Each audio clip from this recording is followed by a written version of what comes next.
देखिए अभी जैसे पिछले 2 से 3 दिनों में हीट वेव कंडीशन चल रही थी कुछ पार्ट्स में पंजाब हरियाणा में। अब आज से जो है उसमें मतलब कमी आ जाएगी क्योंकि आगे 2 से 3 दिनों में हरियाणा और पंजाब के कुछ एरियाज़ में बारिश की संभावना है। पंजाब में वेस्टर्न पार्ट में और हरियाणा में नॉर्थ पार्ट में, इसी तरह से हरियाणा के नॉर्थ ईस्टर्न पार्ट्स में।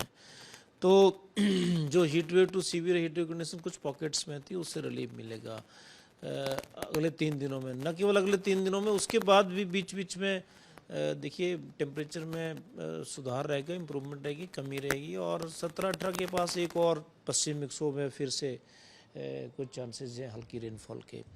तो आने वाले 5 से 7 दिन जो है अब तापमान जो है सामान्य के आसपास रहेंगे दोनों प्रदेशों में। और हीट वेव की संभावना काफ़ी कम है, अगर है भी तो लेटली 15-16 के आसपास, जो बिल्कुल राजस्थान के 7 जिले लगते हैं वहाँ पे चांसेस है। और इसके बाद फिर तापमान में कुछ बढ़ोतरी देखने को मिलेगी, लेकिन अभी पश्चिमी विक्षोभ की वजह से आगे थोड़ा आने वाला टाइम थोड़ा सा बेहतर रहेगा। नहीं देखिए अब हो ये रहा है कि टेम्परेचर जो है बहुत अब्रप्ट राइज हो रहा है टेम्परेचर्स में। जैसे आपने देखा कभी इनिशियल जो अप्रैल का मंथ था इसमें कुछ टेम्परेचर बहुत आगे चले गए। जैसे चंडीगढ़ की बात करें 38 टेम्परेचर बहुत लेट अप्रैल में जाते तो थे, लेकिन लेट अप्रैल में जाते थे। इसी तरह से पंजाब हरियाणा के भी कई शहरों में तापमान जो है फर्स्ट वीक में ज़्यादा चले गए। अब ये है कि आने वाला जो अगले गर्मी का टाइम है, जैसे अभी मई आएगा, जून आएगा, ये 2 महीने भी काफ़ी गर्म रहते हैं और हॉट रहते हैं। तो और जो हमारा फोरकास्ट है वो टेम्परेचर ज़्यादा टेम्परेचर का है, खासकर अप्रैल में कुछ राहत है। जैसे अभी अगले 7 से 8 दिन राहत है, फिर बढ़ेंगे लेकिन इतने नहीं बढ़ेंगे।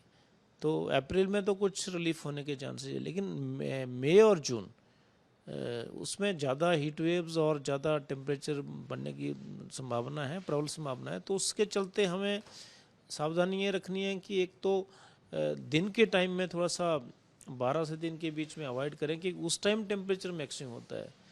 पहली बात तो ये है। और दूसरा हाइड्रेटेड रहें, क्योंकि पानी का ज़्यादा इस्तेमाल करें। और जैसे ही हमारा फोरकास्ट आता है, क्योंकि मई और जून में अभी जो अंदेशा है, जो इनिशियल एस्टिमेट है, उससे ये लगता है कि ज़्यादा गर्मी रहेगी उन दिनों पे। तो बिल्कुल ध्यान रखना है अपने आप को सेहत के हिसाब से। हीट स्ट्रोक्स का कई बार जैसे पॉसिबिलिटीज़ बन जाती हैं, तो उसमें अपने आप को बचा के रखना है। खासकर जैसे बहुत अगर ज़रूरी काम ना हो तो दिन के टाइम में हम उसको थोड़ा सा अवॉइड कर सकते हैं।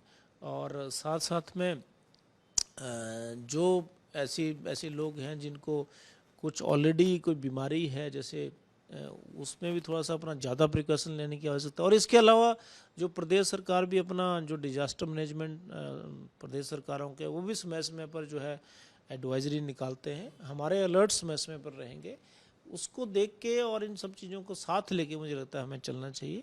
और ये तो क्लियर है कि गर्मी इस साल ज़्यादा होगी, तो हमने हमें हमें एक तरह से अपने आप को तैयार भी रखना है और अपने आप को संभालना भी है।